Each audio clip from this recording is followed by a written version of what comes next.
బులెటిన్లో breaking news చూస్తున్నాం. కర్ణాటకలో మరో షాకింగ్ ఘటన చోటు చేసుకుంది. బీజేపీ ఎమ్మెల్యే గాలి జనార్దన్ రెడ్డి ఇంటికి గుర్తు తెలియని దుండగులు నిప్పంటించారు.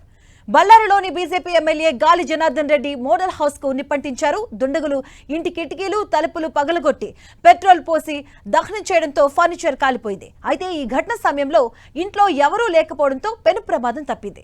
ఈ ఘటన కర్ణాటకలో తీవ్ర చర్చనీయాంశంగా మారింది. ఈ ఘటన వెనుక బళ్ళారి కాంగ్రెస్ ఎమ్మెల్యే నారా భరత్ రెడ్డి ఉన్నారని గాలి జనార్దన్ రెడ్డి సోదరుడు సోమశేఖర్ రెడ్డి ఆరోపించారు. కర్ణాటక అసెంబ్లీ సమావేశాల నేపథ్యంలో గాలి జనార్దన్ రెడ్డి బెంగళూరులో ఉన్నారు. ఇక ఈ ఘటనపై పోలీసులు కేసు నమోదు చేసి దర్యాప్తు చేస్తున్నట్టుగా తెలిపారు.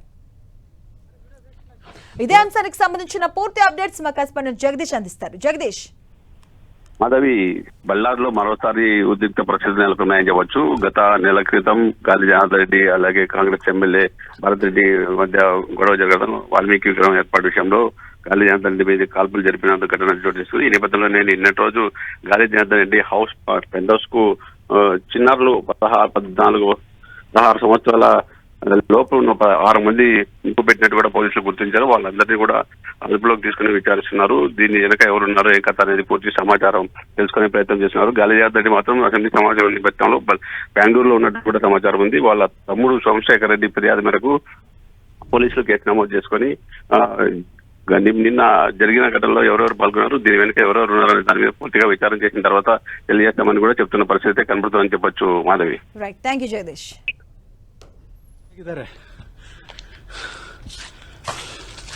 G square ನಲ್ಲಿ